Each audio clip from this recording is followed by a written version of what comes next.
In this episode of Fictional Hangover, we talk about needing a jolt of lightning in the morning. When is dead dead? Being sassy with a baling hook, styling it out in Twilight blue tone, and a little bit of necromancy in our discussion of Come Tumbling Down by Seanan McGuire.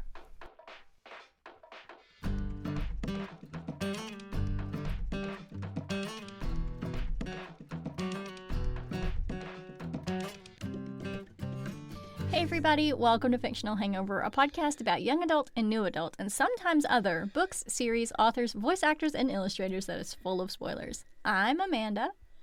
And I'm Claire, and today we're going to discuss Come Tumbling Down by Seanan McGuire.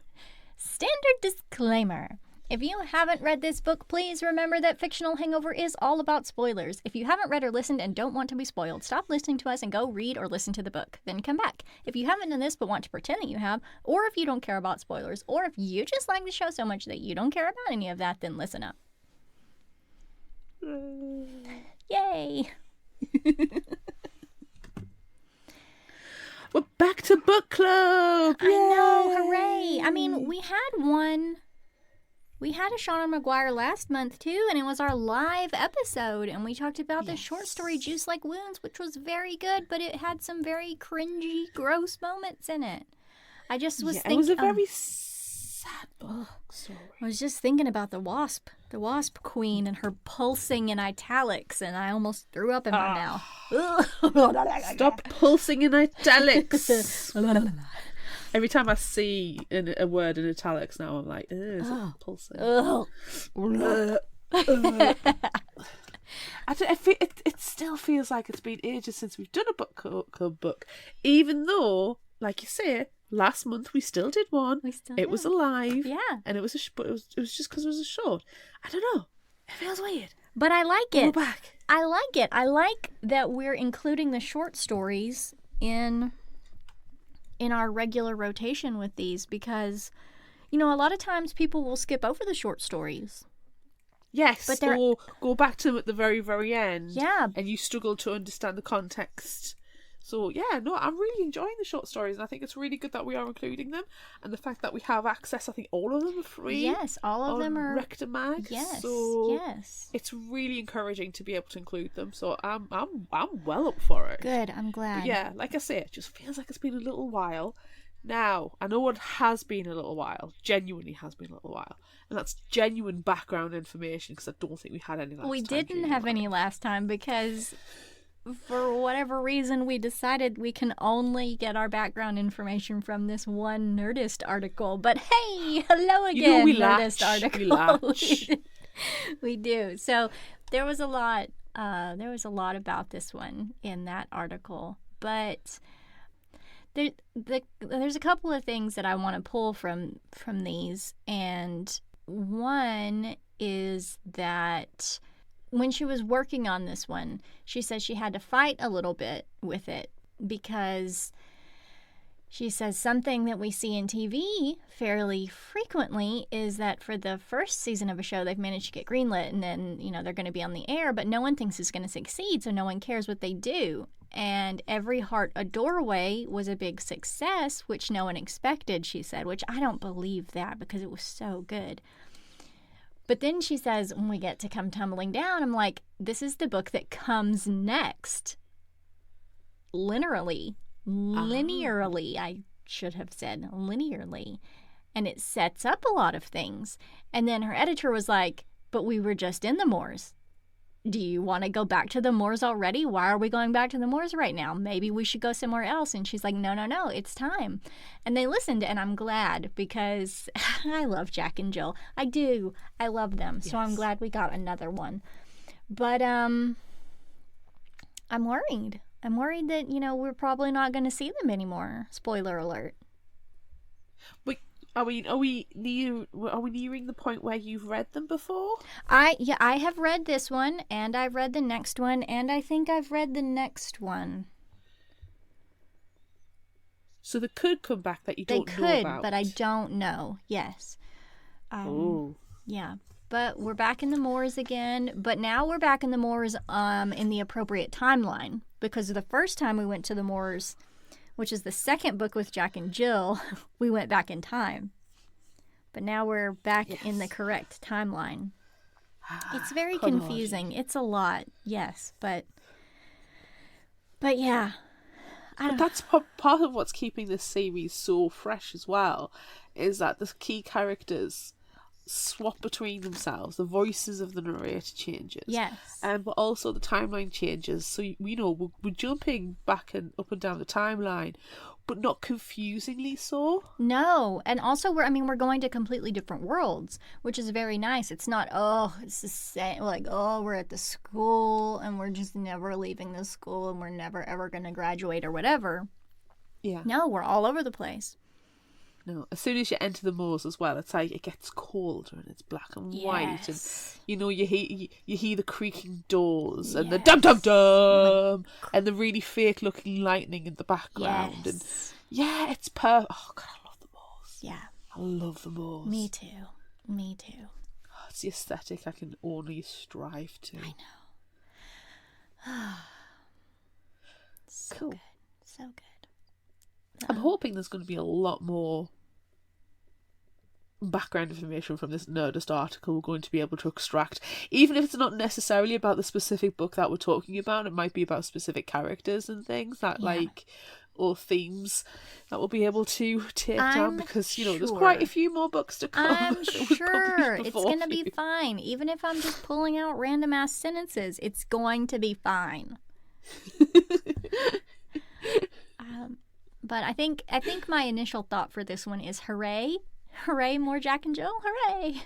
Same. Yeah. Same. Very much the same. Yeah. And other characters as well. That's so nice to see them come back. Yes. Oh, I'm excited to talk about my favorite character in this one when we get to that point. So, Ooh. I know. Ooh. It shouldn't be surprising, but one character just really stood out this time. If it's Jill, I'm going to be very surprised. It's not Jill. Spoiler alert, everyone. Not Jill. Oh, okay. Okay. Let's get into it then. Let's do. Eleanor West is a kind woman, a compassionate woman, and when anyone asks about her or her school, that's what people say. All she wants is for those in her care to be cared for and to be able to disappear on their own with knowledge to help them succeed should they find their doors again. The children in Eleanor West School for Wayward Children are taught science and math and how to pick locks and lie low. They mustn't be taught to read, though, because she's got a sign on her door that says no solicitation, no visitors, no quests. But our friends, Cade, Sumi, Christopher, and Cora, are about to go on another one, so I'm pretty sure they can't read. It's selective reading. Christopher, with his bone flute and his faraway skeleton girlfriend, is the current resident of the basement at the sprawling manor house that is Eleanor West's School for Wayward Children. I feel like it's twinned with Madame Geraldine's Finishing Academy for Ladies of Quality. Yes, it's twinned. The basement tends to be where the creepiest of the students live. God, I want to live there. I know, same. At least it seems that way, but he's the only creepy one left. First, as far as he knew, Jack and Jill lived there. Jack and Jill Walcott are twin sisters from a world that is basically a black and white horror movie filled with lightning, monsters, and vampires, and Amanda and Claire lurking around every corner. Yes. But now they've returned there, and all it took was Jack murdering her own murderous sister and cutting the door open with the same bloody scissors she used on the murder. Is that all? I love it. Then there was Nancy, who went back through her door into the halls of the dead, where she stands like a statue in front of the Lord of the Dead. Now it's his, and though Jack's autopsy stuff is still there, it feels like home. Except for that lightning that is blasting from the ceiling. Oh, that doesn't belong. And that door that's just appeared. That door definitely isn't his. No. Cora rushes in with her blue and green mermaid hair to see what the ruckus is. The ruckus is that a door made from lightning has just appeared, and from it steps a girl Christopher has never seen before, carrying the seemingly lifeless, no, surely not, oh my gosh, not, body of a Wolcott twin. Cora rushes to get help and returns with Cade and Sumi.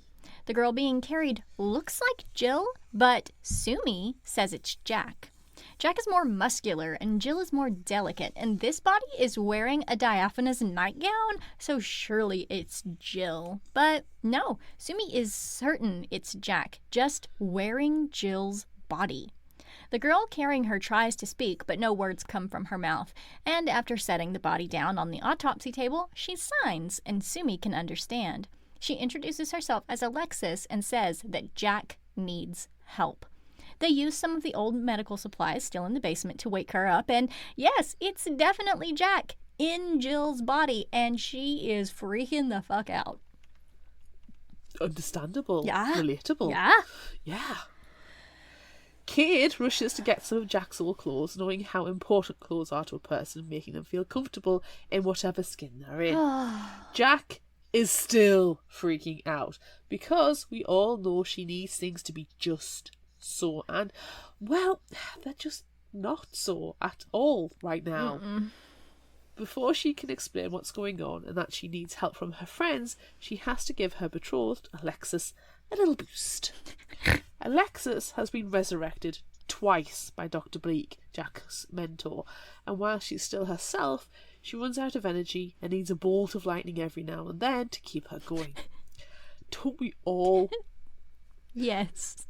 Yes, so we relatable. do. So relatable. Jack calls her friends to retrieve one of the old generators and hooks up her girlfriend to give her a little jolt of energy. Now that Alexis is in working order again, they can explain what's going on. Excuse me, wait. Can you just hook me up? Can you just electrocute me just a little bit so I can keep going? I just need a little bit of a spice, thank Just a little bit. Just a little bit. If I don't have a jolt in the morning, I am just a monster all day.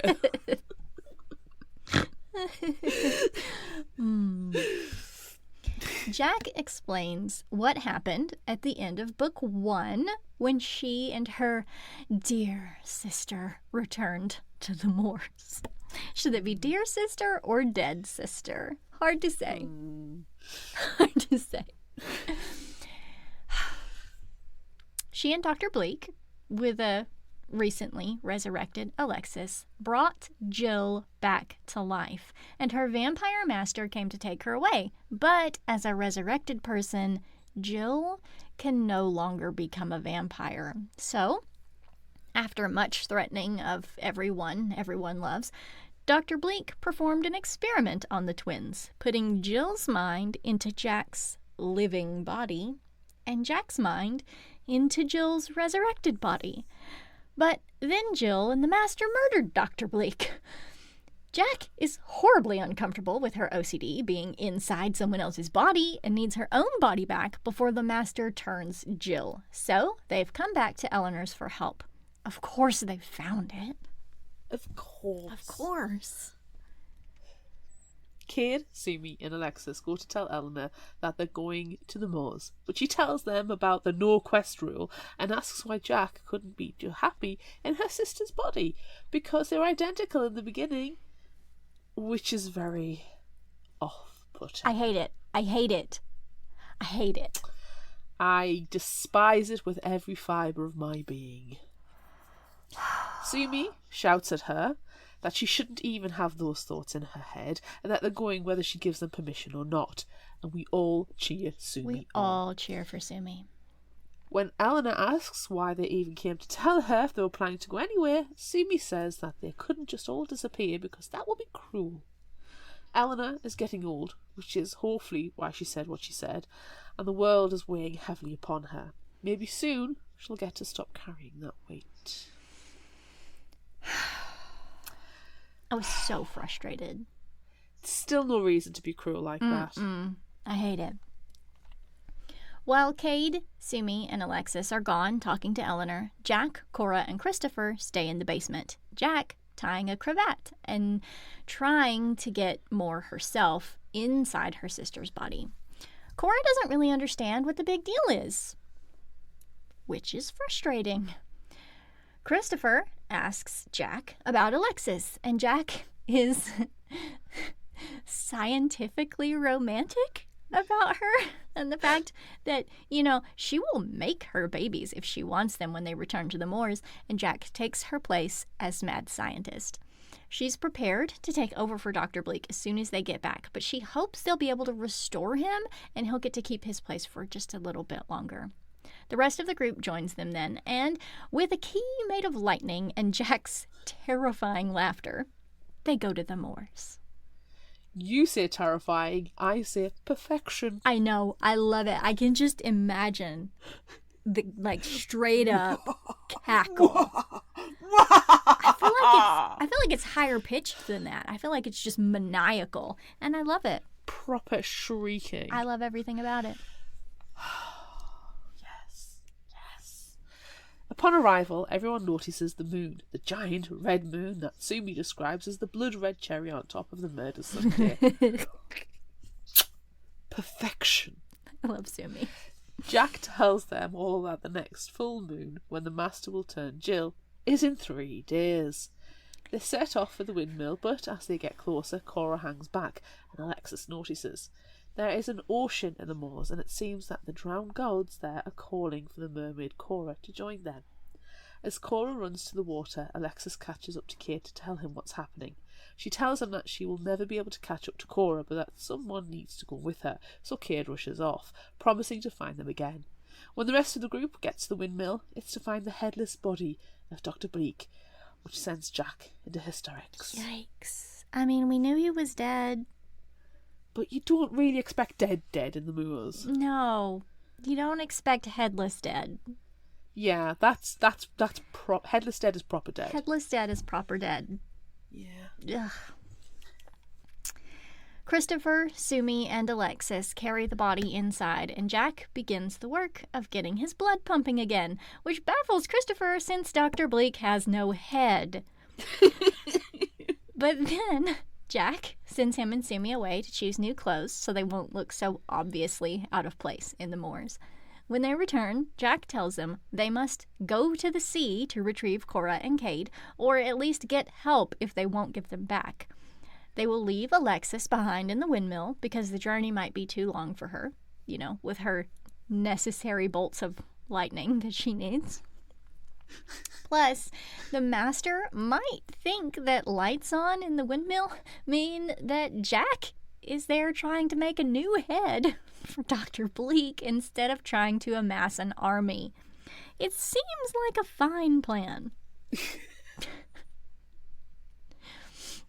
Jack takes Christopher to the stables to get the horses that she created, while Sumi is set to fluffing the hay in the carriage that may or may not be full of rats. Oh. Jack's horses are interesting and have dog brains, way too many skins and not enough skins. The first pony is made from other horse bits, some cow, and of course science, and was made by Jack when she was very young. The second, Bones, is made of, bones and not science but necromancy, and Christopher is enthralled. As they travel, they discuss being in a horror movie, and that since they are clearly in one, not all of them will survive, and Jack assures them that her sister most definitely will not.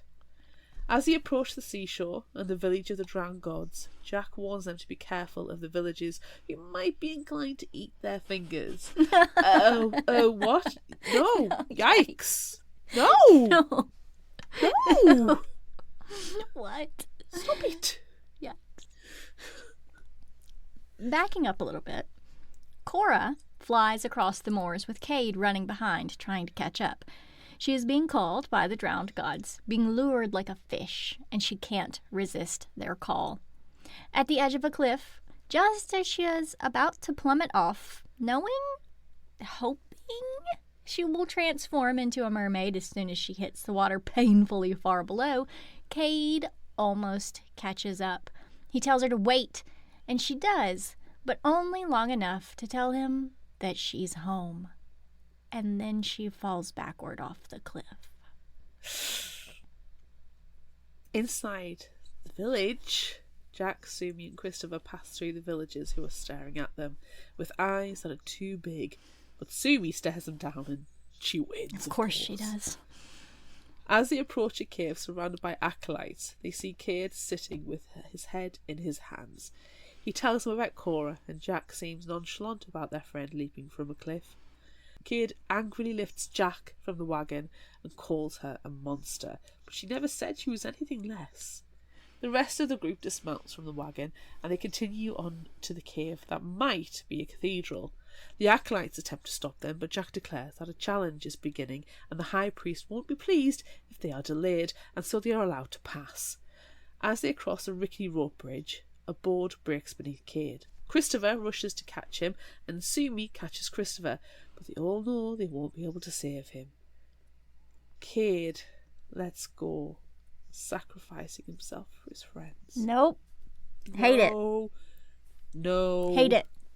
No. Hate Reject. I reject it. Hate it. Reject it. But you know, Cade didn't lose his head. So maybe. Well, Dr. Bleak has lost his head, but Jack seems optimistic. I know. But we learned that headless dead is dead. Headless dead is proper dead. There's still hope for Cade then, right? Because he didn't lose his head when he fell. There's always hope for everybody. Yes. Apart from Jill. She gotta go. Ugh. Christopher is angry about his friend's death. Or friends, if you count Cora, which Christopher seems to do. And he's angry that Jack doesn't seem to care at all. But Jack does care. She didn't ask anyone to die for her, and she will mourn the loss of her friends every single night of her life. But she has to make sure that she has nights to mourn them. If they don't stop Jill, they will fail, and their friends will have died for nothing. Sumi disagrees because they're all heroes, and they will have died doing what heroes do, fighting to save a world. They trudge on and finally meet the high priest, named Gideon, who is about the same age as them all, dressed kind of like an acolyte and kind of like a pirate with a tentacle for a leg, and a voice that sounds like it comes from underwater. I really like the introduction of this character, especially since he has a tentacle for a leg. And he's dressed like a pirate. I do have the Pirates of the Caribbean song going through my head. Yeah. Gideon seems to think that everything is just going to continue on as it always has, regardless of Jill killing Dr. Bleak and taking Jack's body and becoming a vampire. But Jack assures him that he is wrong. Jack describes her OCD, her condition, and how being trapped inside her sister's body, knowing all the terrible things it has done, is upsetting the balance of the Moors. How can she be expected to take Dr. Bleak's place? How can she be expected to stop her sister from becoming a vampire and killing literally everyone if she can't manage to survive in this body that she has been forced into? Before Jack can continue, Cora rises from the depths of the waters surrounding them. But she is not Cora. She is the drowned gods. Oh. And she is carrying Cade in her arms. Cora declares in the many voices of the gods that the balance must be maintained, and that the drowned Abby will stand with Jack against her sister to restore the balance. But there must be a payment for their assistance. Jack declares they'll pay anything, but Christopher declines. He demands the drowned gods return their friends. After all, they're not theirs to keep. Jack suggests that even though Cora went willingly to the arms of the drowned gods, she doesn't actually belong to them. She belongs to her own version of the drowned gods in her own world, and they might come seeking vengeance. The gods agree when Jack offers Jill's death as payment, but they demand that Jack remain as well. Not in the water, but in the moors, in the windmill, forever, no matter what. Jack has no problem accepting that offer. That's what she was planning to do anyway. It's fine. The drowned gods insist that Gideon and the acolytes help in the battle, and then they vomit themselves out of Cora, who drops Cade, who coughs himself back to life. Whew. Whew. If we lost Cade, like the worry. If we lost Cade, I might be done. If we lose, Cade must be protected. Yes, at all costs. Cade is our sweet, sweet cinnamon roll, and if anything happens to Cade, we rebel. Yes, there will be riots. Army stuff sufficiently gathered, they set off for the castle. The journey there is full of conversations about how Sumi thinks Gideon is pretty, and about life and death, and how Jack is going to kill Jill, because if she doesn't, she's going to die inside her sister's body, even if she's still alive. They make it to the castle, Gideon using an ability to make it rain in a very precise location to stop the villagers from burning down their army. It doesn't seem like the Master's people are trying too hard to stop the upcoming battle. They finally arrive at the castle, and Jack offers to let her friends turn back, but they will not. Mary, the woman who was with the twins when they first arrived in the moors, greets Jack in a secret entrance. She doesn't try to stop them for what they're about to do, probably because Mary thinks Jill is a bitch. Yeah, probably. 100%, I'm sure that's what's going on right now. Jack, Christopher, Sumi, Cora, and Cade climb stairs for what seems like forever until they reach the bedroom where Jill has lived her pampered life. But Jill is not there. They leave her room and hear fighting down below, all of the acolytes and villagers against the Master's minions, and travel up more stairs to the parapet. A violent storm is raging above them, but they find Jill up there, seemingly waiting. Jack confronts her sister and apologizes for leaving her behind when they were younger, for taking away her choices, but she tells her that she can't have everything she wants. Jill is very childish and petulant and basically screams that she's going to be a vampire and do whatever she wants. And the Master arrives and agrees, and then lunges to attack Cade. And we all say, no! Not Cade! Fortunately, Sumi stops the Master with a bowling hook she acquired some time ago and has been twirling around willy-nilly. She's just got this big fucking hook and she's twirling around. It's amazing. Spoilers, I think who's going to be our favourite character is, going to be quite self-evident just based on the summary, and if they're not yours... Yeah. She holds the vampire back while Cade throws bits of masonry directly at his face with Cora's help. Meanwhile, Jack asks Christopher to add music to the battle, and he begins to play his flute, though it is, of course, soundless as always. This is perfection. It is. Jack has been planning this all along, for the skeletons of all the Master's victims to begin to rise and attack. They climb up the parapet and hold Jill back, stopping her from hurting Jack. Jack grabs Jill's hand and holds it up like lightning rod just as a huge bolt strikes. The sisters scream, but their voices swap places as each girl returns to her own body. Jill begins to whine once more, telling Jack she's never going to stop trying to become a vampire, which means she's never going to stop hurting everyone that Jack loves. So Jack pushes her sister off the parapet. Bye, bitch! Sometimes you just gotta push a bitch off a parapet. Sometimes you just have to push a bitch off a parapet. Yep. Jill falls to the ground below, and the Master comes for Jack. She tells him that unless he returns Dr. Bleak's head and she's able to restore him, she is his equal now, and he cannot kill her without disrupting the balance of the moors. He relents and leaves to retrieve the head, while Jack, Cade, Cora, Sumi, and Christopher make their way out of the castle. They encounter Gideon, who seems to have been successful in his battles as well, and Jack offers to repair any of his injured soldiers for free, just this once. He agrees, and then the Master appears with Dr. Bleak's head in a bag. Outside, they wordlessly gather Jill's body and return to the windmill. Jack is greeted by Alexis and goes to get changed, while the others put Pony and Bones away. Alexis apologises for what they had to go through and wishes that one of them had killed Jill, but no, Jack had to do it. When she returns, no longer dressed in the bloody nightgown her sister had been wearing, she offers to let her friends stay in the moors, but they all decline, even Cora, who the drowned gods have been whispering to still all this time. As they head through the door created by Jack and Alexis and a lot of lightning, Cade tells Jack she's not a monster. But oh, she is. Just, the good kind. After everyone is gone, Alexis and Jack hook up the body of Dr. Bleak. Head recently reattached to a generator large enough to power the Moors and flip the switch. Jack hopes against hope that her father, for all intents and purposes, will be resurrected. After turning the machines off, she asks him to wake up. And he does. No!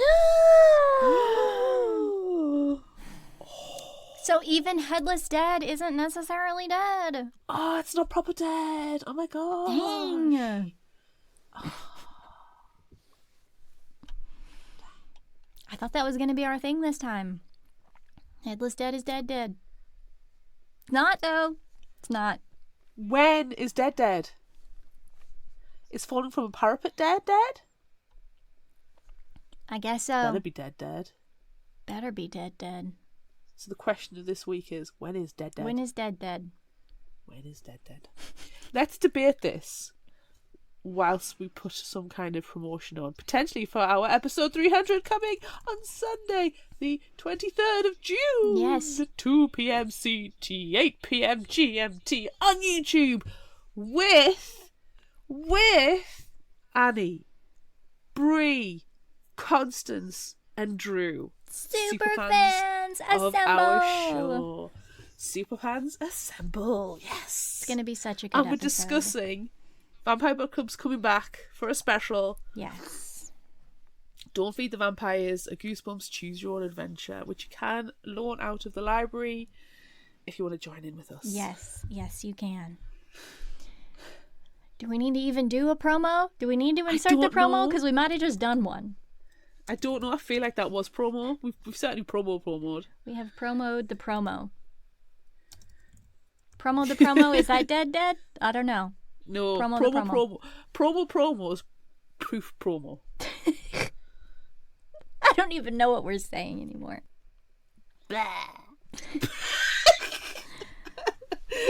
No words, only noise. Yes, and that's fine. Yeah. Okay. I got so frustrated with this book because everyone questioning what's the big deal about Jack being inside Jill's body? They're identical twins. They're exactly the same. Like, no, they're not. That is not okay. Even if they were identical still. No. But they're not. Okay. Jill freaking stole Jack's body. It's not okay. So, I mean, by that reasoning, okay, so somebody steals your car and leaves you their shitty car. It's like, it's fine, because at the end of the day, it's still a car. So don't complain. No. No. No. No, I hated that. I hated it so much. Even Eleanor, like, what are you thinking? Why would you ever think that that's okay, Eleanor? You should know better. It was really upsetting. Like, Eleanor, yeah, definitely. I'm glad Cade. They had Cade. Cora, even. I don't know, just... That was frustrating for me, especially Cora, because, she's all the time saying, like, well, but I'm a mermaid on the inside. Like, I'm actually a mermaid. And they're like, well, no, you're not, because, you're not a mermaid. You have legs. And she's like, no, but I am. Like, how is it different? How is it difficult for her to understand that it's not the same? That was the one that probably upset me more than Eleanor. Eleanor really frustrated and annoyed me. But Cora was the one that really upset me because, we've talked about how Cora is, the plus size representation, basically.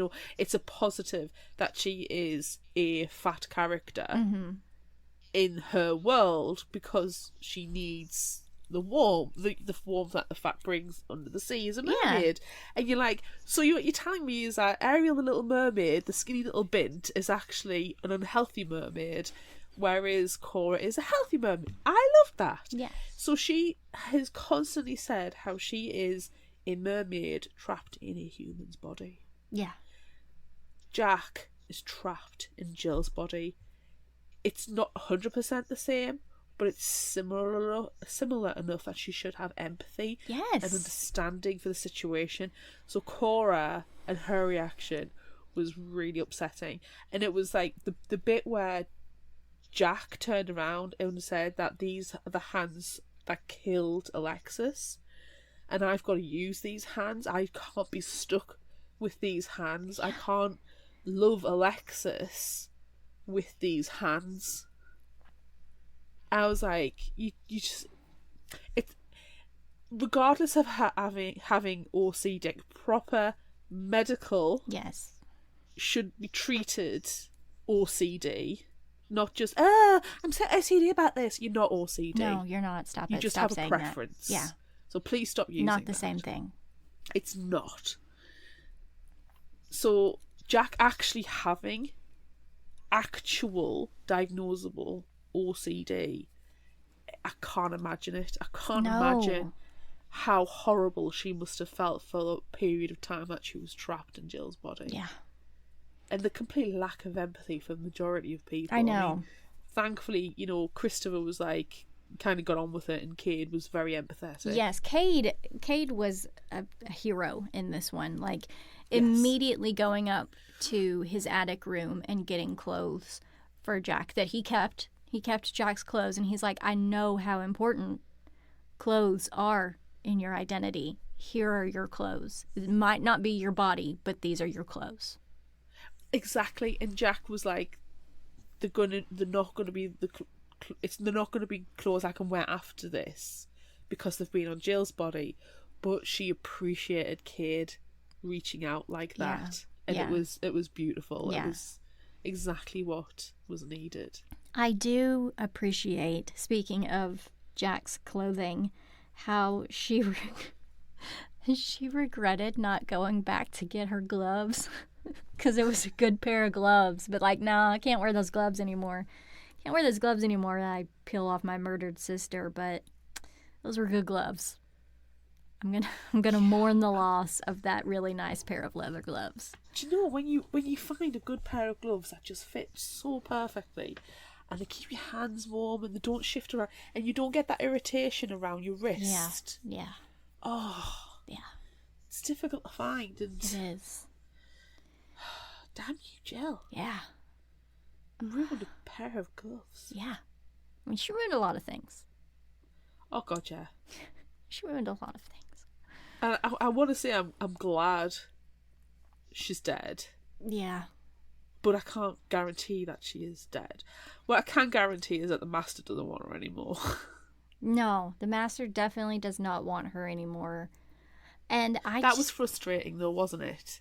Like, how the Master was like, yeah, just kill her. She's gone against the rules. And then everybody all of a sudden was like, nah, it's fine. We've got very short-term memories here. So yes. It's been a couple of days. It's all right. It's fine. It's fine. But I don't think Jack is going to bring her back this time. I think Jack's done with her. And I'm glad that Jack is done with her. But I'm pretty sure she would be the only one who would even attempt a resurrection. Because why would Dr. Bleak? She cut off Dr. Bleak's head. Dick move. Yeah. Well, I mean, to be fair, though, she has fallen from a parapet. That's pretty high up.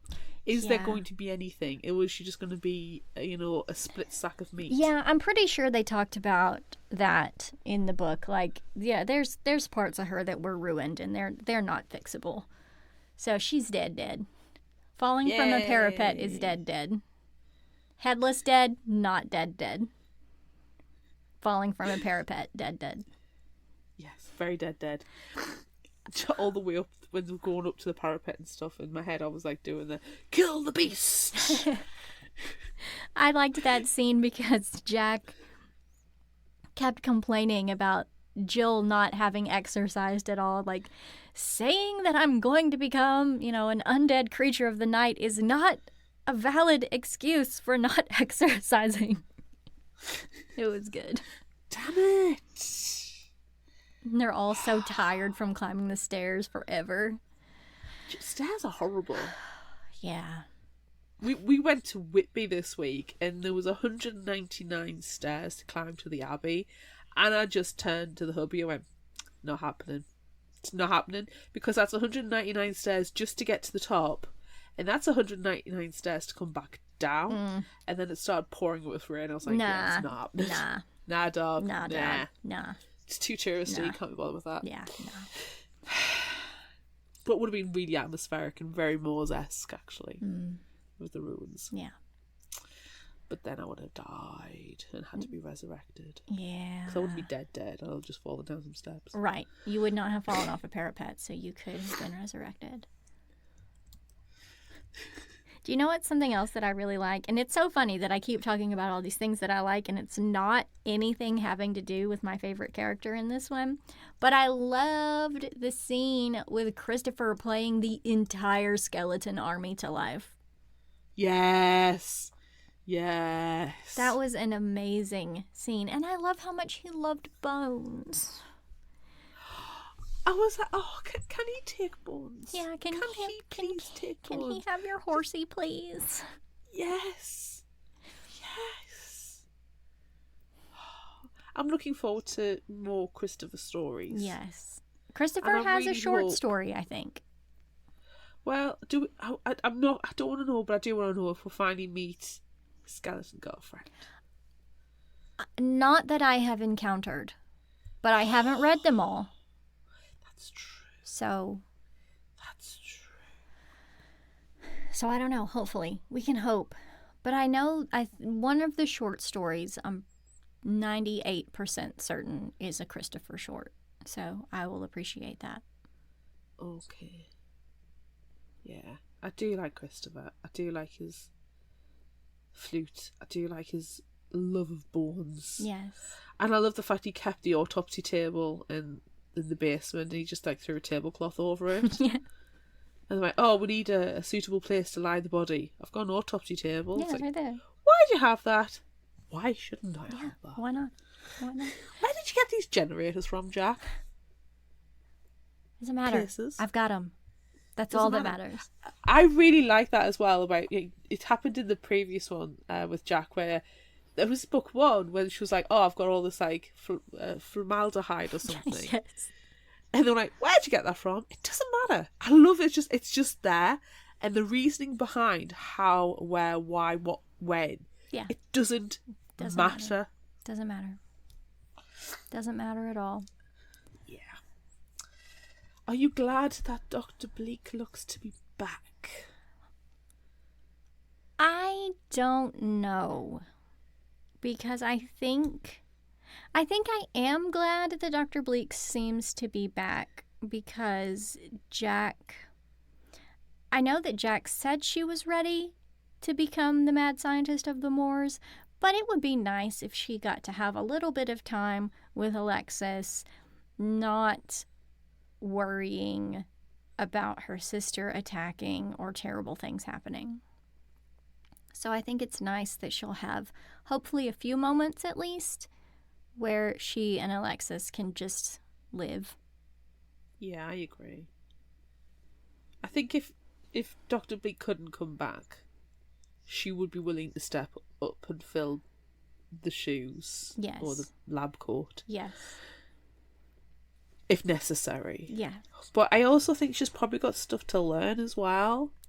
Yeah, she probably still does have a few things to learn. And she likes learning, so, she needs that. Exactly. So I'm glad that's back. It was interesting meeting the drowned ones, though. Yes. Going a bit further out to see the moors and finding out what else is there. Yes. Well, we do have another book coming up in the series called Where the Drowned Girls Go. So. But could it be there, or could it be where Cora's drowned gods are? Yeah. We'll just have to wait and see. Honestly, because I do not remember. I have read that one, but I do not remember it. But we wouldn't mention anyway. That's right, we wouldn't, because we don't future spoil. We only present spoil. Past spoil, yeah. We haven't spoiler alerted that book. No, we haven't. Okay. Can we talk about my favorite character? Because I haven't talked about my favorite character yet in all of the I've things that I noticed have that you've talked missed a about. particular character off, and I have not talked about a particular character, and I suspect they are the same person. Sumi really did it for me in this one. God, yes. She was so sassy and so clever and so ridiculous and such a good friend.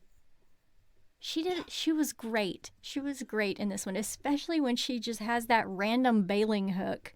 I don't even remember where she picked it up. It might have been with the acolytes, but now she just got this big fucking hook that she's swirling around all over the place, and she uses it to catch a vampire by the throat.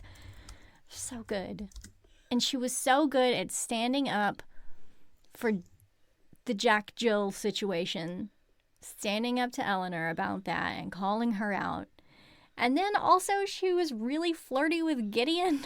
I adored the flirtiness with Gideon. I adored that. She was like, well, I know I'm going to have a kid anyway. It's going to be fine. Yeah. I don't have to be a nun till then. Yeah. She's like, I'm not married yet. Yeah. He's pretty. No, I 100% agree. It was nice to have. We didn't get much of Sumi in before. Well, I mean, she got murdered. Exactly. She got murdered and then she got resurrected through the power of baking. Yes. But we didn't have her very much when she got resurrected through the power of baking. Like, she was just there at the end of that one a little bit. No, and to be fair, it takes a few moments to, sit on the cooling rack and assert yourself. Yes. So it was nice to finally have Sumi in as a full-blown, fully cooked character. Yes. And I absolutely adored her. I love a sassy character. I love a sassy character, like you say, with the baling hook, and she's just like, takes no prisoners, gives zero shits. Yeah. But she is a staunch defender. Yeah. She is the friend that if you call and say, get over here, wear a disguise, and bring a weapon, she will come running in that blow-up unicorn costume. Yes. With a baling hook. Yes, she will. Yes, she 100% would do that. She was fantastic. I also really liked Cade, which I often really like Cade. But I almost had an emotion about Cade in this one. With Cade, dying, yeah, dead, but he's not being dead. But he's not dead, because he didn't lose his head. But even then, losing your head is not dead. Right, and plummeting from high up seems to be dead, and he plummeted pretty far down into the water below. He plummeted into the water. Yeah, and that's the key. Yeah. But I'm glad that he didn't die. Yes. I think it was just a good cast of characters this time, wasn't it? Just a solid group. Yes, and they're all pretty well established now. Yes. In this book. So, you're kind of used to everyone and how they react to things and what they do and how they act. So that was Which is why nice. Cora's reaction was gutting. Yeah. Disappointing. Yeah. Which is probably my biggest surprise, actually. Just like Eleanor's and Cora's reactions and yeah. Just because you look exactly like somebody doesn't mean you are that person. You're not the same. That's not the same. Yeah, that was my surprise as well. I know that you mentioned being more shocked by Cora saying it than Eleanor, but I was pained by Eleanor's response. I just feel like Eleanor should know better. Eleanor should know better. Cora should understand more. Yeah. That was frustrating. It was. But it was a really nice quick read as well. Wasn't even on the audiobook 4 hours. Yeah. It was a little under 4 hours. So it's one of these good books where you can throw on while you're doing some housework or cooking, or, you know, if you just want to say have a chill for a little time and just sit and just listen to it. It was really enjoyable. Yes. And Seanan McGuire is a good narrator as well. Yeah, I enjoy it. But I do like the other narrators too when we go off into other worlds. That's one of the positives about the series, is that it's not the same person doing every single book. But, you know, Seanan McGuire has done the Jack and Jill stories, so you have that familiarity with the narration depending on like key characters or locations. Yeah, I think that Seanan has done the ones that take place in the school timeline. I think she does every other one. I need to go back and double check that I'd for have sure. to check. I can't remember. But I just remember doing definitely the Jack and Jill one. Yeah, I think she's doing the ones that like start out in the school. I think she does the school timeline ones. Because even then, it's interesting to keep that consistency of that chronology. So you know if it's somebody else, it falls out of that time frame. Yeah, so that's interesting. It's all so very well done. It is. It's very clever. Yeah. Should we move on? Is it time? It's time. Is it right? time? I haven't done this in about 5 minutes, so.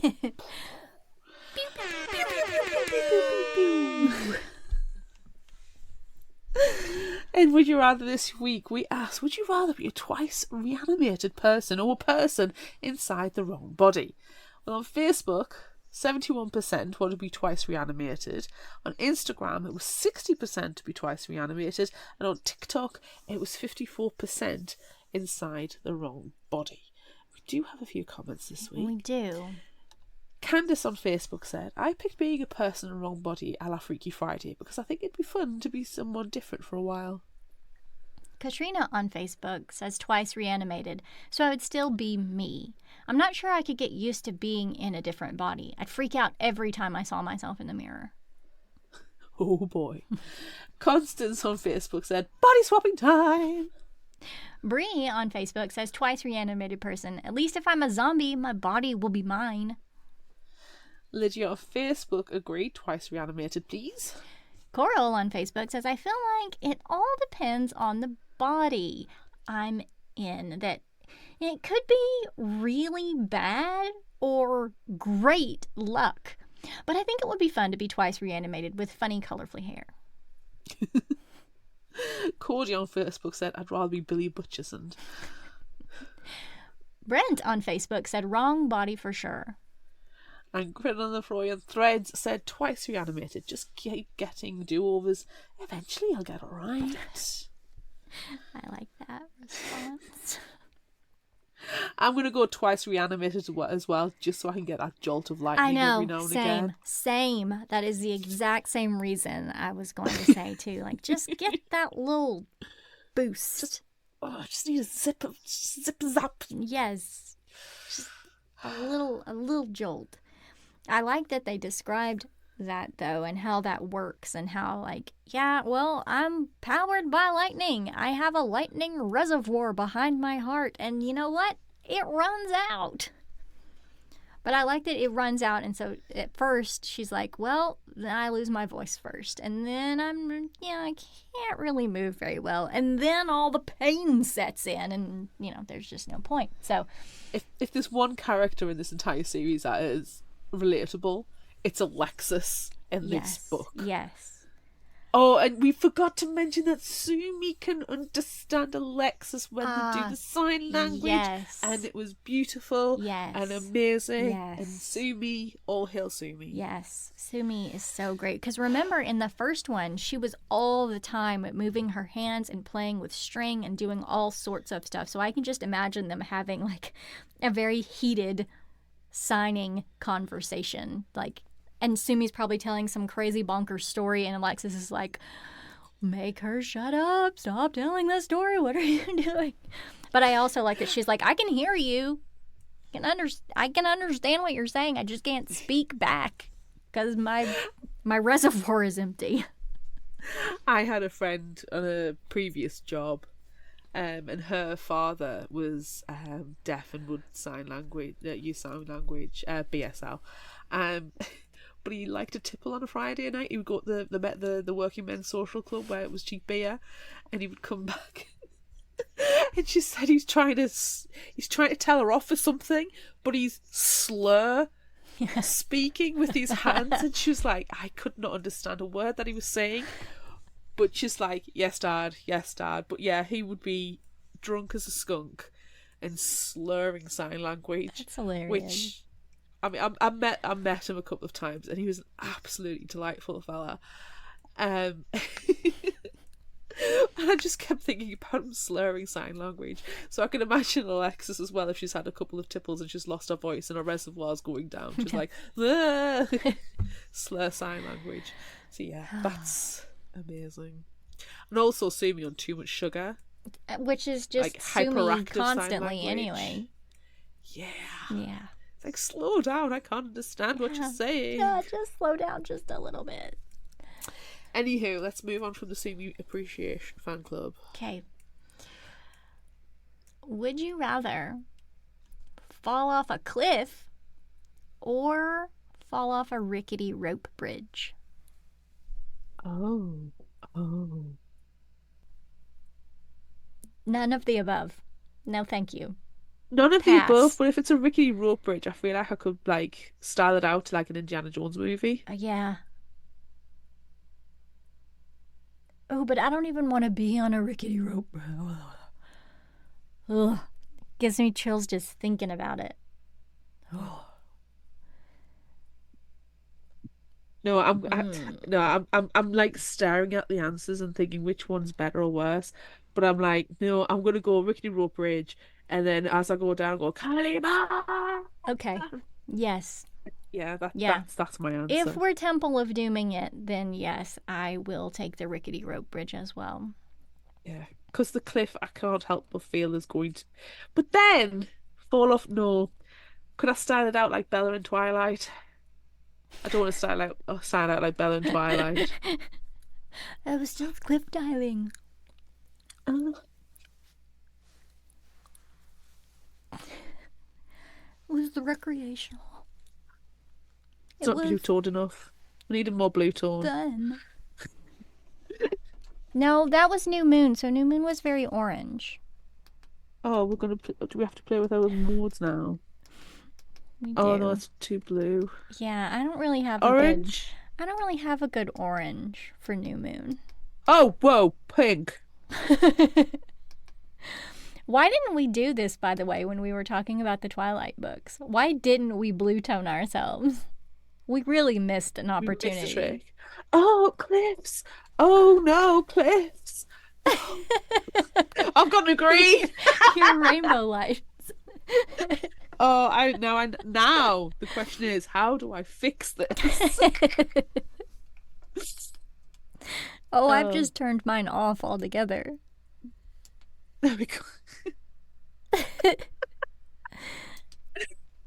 Okay. Jumping off a cliff, Bella style. Yes, fantastic. Because we have to mention Twilight at least once in every episode. Oh man, I feel like I've changed my answer to falling off a cliff, Bella style. I think that you have. I don't know which one I want to do. I don't want to style out like Bella in Twilight. I don't want to style out Indiana Jones and Temple. I don't really want to do either one. You've got to do one though. Well, I guess because you brought Twilight into it, I guess I'm going to Twilight it. Yeah, kind of got to be all vampires all the time and style it out like Bella, don't we? Yeah.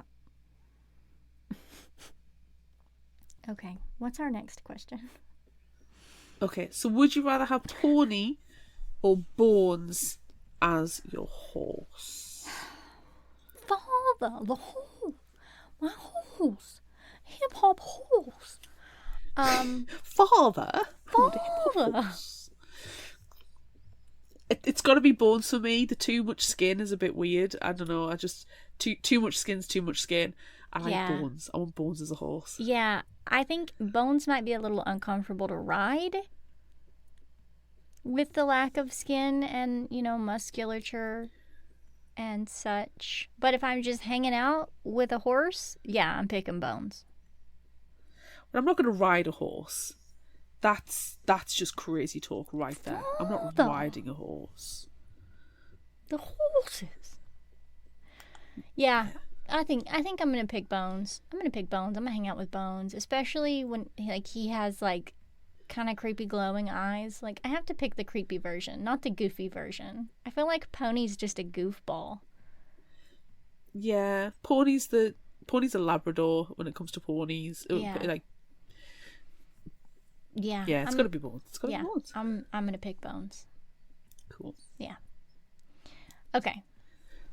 Even though it didn't happen, but it almost kind of felt like it was gonna happen. Okay, the threat is real. All right. Would you rather leave behind Cade or Cora? That's not a good question. But I'm leaving Cora because you cannot hurt Cade. If you hurt Cade, I will come for you with a baling hook. We established in the summary that nothing can happen to Cade. Cade must be protected at all costs. Yeah. I was more upset by Cade's fall than I was about Cora. Yeah. As much as I liked Cora as a character, she upset me in this one as well. She upset me too. So she's gonna get that bind. Yeah. Okay. It pains me still. She needs a slap. Yeah. But yeah. Yeah. Oh, that was a tough one. Okay. Would you rather fight with an army of skeletons or an army of drowned gods' acolytes? I think I'm gonna go with the army of skeletons. I got a Gideon the Ninth vibe from the skeleton fight. Yes. I will raise you. I will see your Gideon the Ninth and raise you, Jason and the Argonauts. Yeah, okay. You know when he gets the teeth and just starts throwing them around and then the skeletons come out. Yeah. Frank, yeah. Yeah. Love that. Yeah. It's a dream I have had since being a wee bairn. I want to raise a skeleton army like that. Okay. You want to be a necromancer? And one day I will necromance my way into an army of skeletons. Yeah, okay. It's going to be beautiful. It is. It's going to be beautiful. Because I can't play a musical instrument for Toffee, but I can hold a helmet filled with teeth. Sure, yeah. Yeah. Yeah, okay. Would you rather not too terrible this time? I mean, there were some hard questions, but I think we were able to successfully answer them. Do you know what I'm finding is, obviously, if vampire is an option, we pick vampire, so we tend to start to leave those out now. Yes. But if skeleton is an option, we'll go for skeleton. Yeah, we tend to lean necromancy. We tend to lean heavily into the skeletons. I love a bit of necromancy. Yeah, yeah. I like that that's how Bones was created, too. Yes. There was no science involved with Bones. It is necromancy. I had to go to a town, I had to go 3 towns over to come back with Bones. But I liked it. I appreciated it. I very much enjoyed it. Yeah. But I'm also surprised that Jack went for a little bit of necromancy over science. Well, it's hard, she said, to, get all the parts of a horse.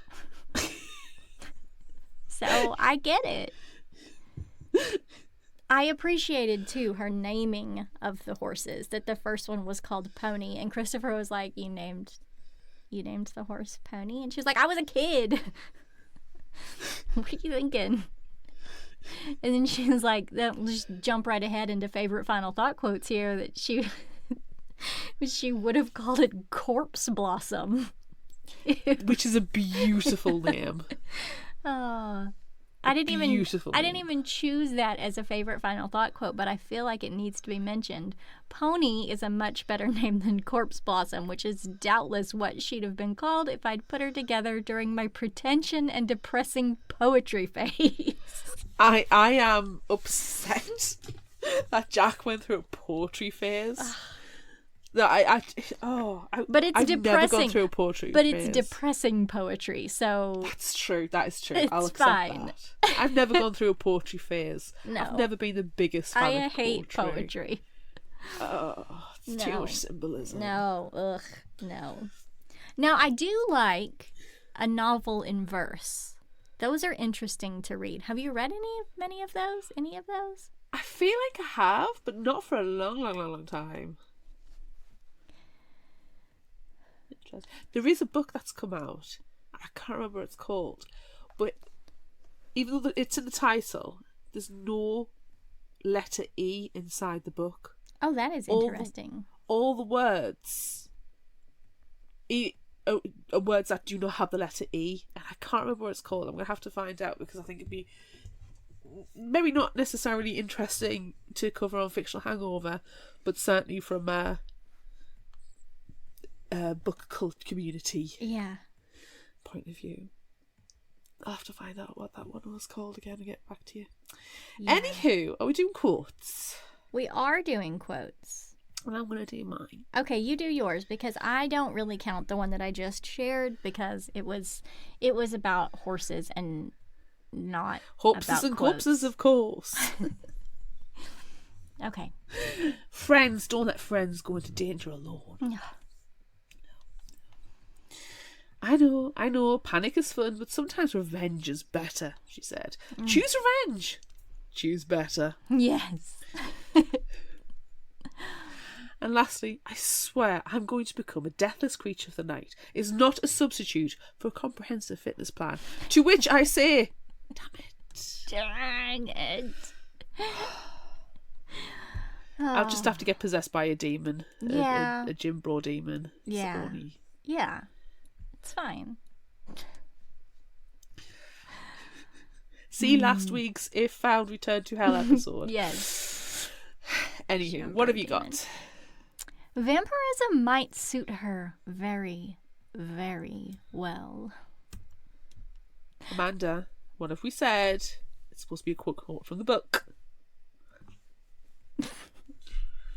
I do love, though, that everyone in the moors and like all of the friends seem to think that it's much better for everyone's well-being that Jack did not get turned into a vampire, because they all seem like they would be slightly terrified of Jack as a vampire.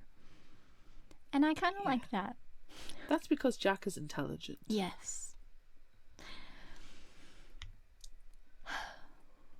This is another one that you might not know if it's real life or if it's a book. I mean, like, if I replaced my name in place of Sumi's name, it would sound like me. "This is terrible," said Sumi brightly. Yeah, that's 100% you. It's terrible. I always 120 million% you. I say everything is terrible all the time. You do. You really do. It's terrible. It's either terrible or ridiculous. Yes. It's terrible in the best way. Yeah. Yes. It's not nice to bite people you don't know. It sends the wrong message. What, that you hungry? I am bitey, go away. I think that's all I picked this time. Although I do also appreciate, the best scientists have grappled with insomnia. Yeah. It's good. It's good stuff in this one. It is. It's Look very at the quotable. moon. It's like the sugar cherry on the biggest murder Sunday in the whole world. Oh no, I gotta share this one too. It's all Sumi. People always mean something. Sometimes what they mean is, you can't be trusted to remember to be kind. And then I want to bury them up to their necks in marshmallow fluff so they'll remember how I choose kindness every single day. I love Sumi. Sumi is our inner thoughts. Yes. So good. Okay. If you liked this, try this. What are you going to suggest? I found one on a list. Okay. Yeah, mine came from a list as well. Yeah. It's called Every Day. Sorry. No, go. Yes, please. It's called Every Day by David Leviathan. Every day, a different body. Every day, a different life. Every day, in love with the same girl. There's never any warning about where it will be or who it will be. A has made peace with that, even established guidelines by which to live. Never get too attached. Avoid being noticed. Do not interfere. It's all fine until the morning that A wakes up in the body of Justin and meets Justin's girlfriend, Rhiannon. From that moment, the rules by which A has been living no longer apply, because finally A has found someone A wants to be with day in, day out, day after day. It's a body swap. Yeah. And it kind of has Quantum Leap vibes as well. Yeah. And it looked very interesting, but I got it from a body swap list. Nice. Surprisingly, it's quite a lot. I'm glad that there is a body swap list. I feel like body swap needs... I think Quantum Leap needs to be a theme. It does. We may need to do that as a theme. Do we have next year's theme? I think we have the next 8 years full of themes. Right. Add quantum leaping to the list. Oh, we do have a 2025. Oh, with very little on it, actually. Oh, we'll put quantum leap on there. It needs to happen. Body swap. Freaky Friday. Quantum leaping Freaky Fridaying. Freaking quantum swapping leaping Friday.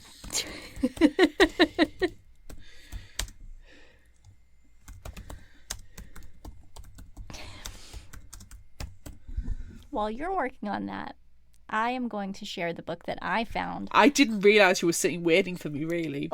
Crack on. I was waiting because typically you say, and what are you going to suggest? And what are you going to give us this week? I am going to share Spare and Found Parts by Sarah Maria Griffin, and I found this list on a Frankenstein list.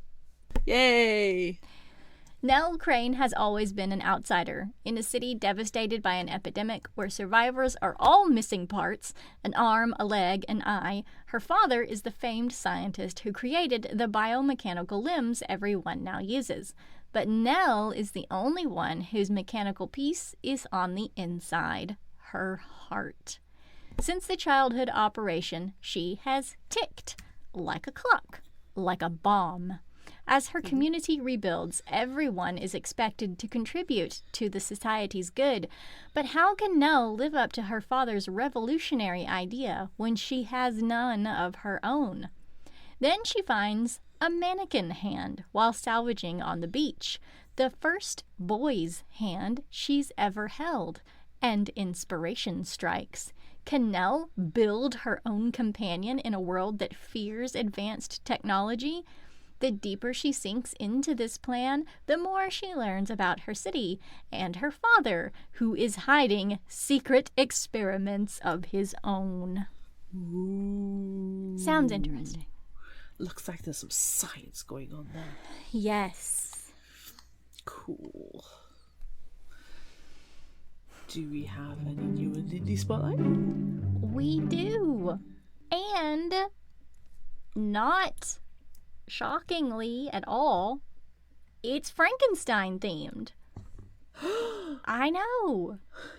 It's called We Shall Be Monsters by Tara Sim, and it comes out June 25th. Oh, I've seen it on social media. Yes, being the advertised. cover It looks fantastic. Oh, yeah. Okay, so here's the description and summary.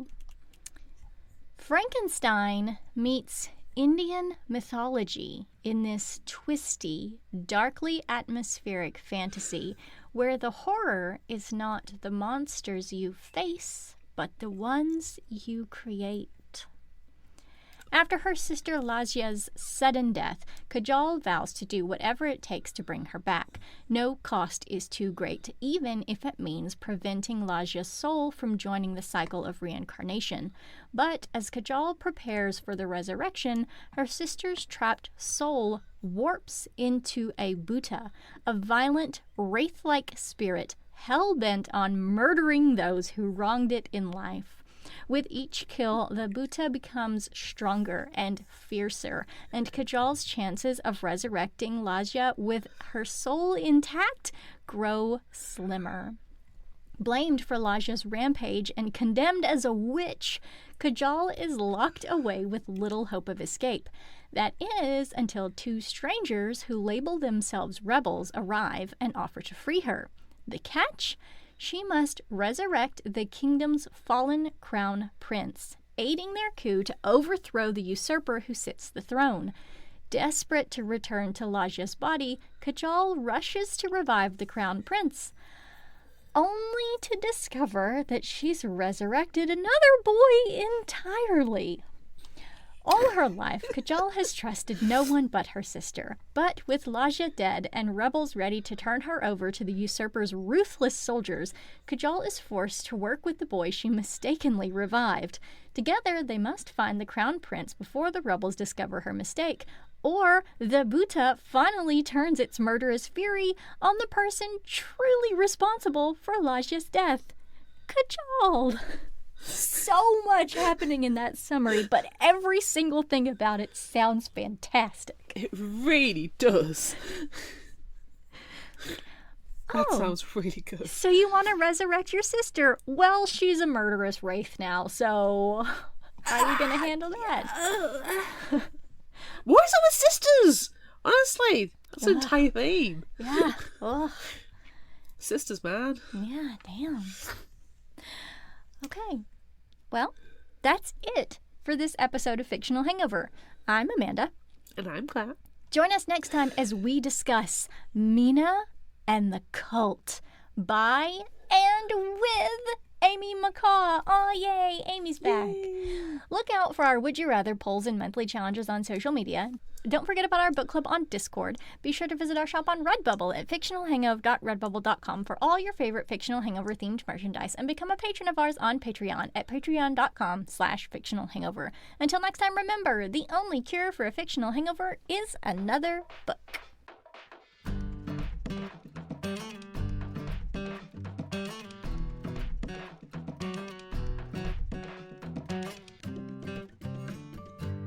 You can find us at fictionalhangover.com. Follow us on Instagram, Threads, TikTok and YouTube at Fictional Hangover. And find us on Facebook at facebook.com/fictionalhangover. If you like this episode, check out our others and be sure to rate, review and subscribe so you don't miss out. And finally, special thanks to Liz Emerson for our music. You can find her on Facebook and Patreon. Thanks for listening.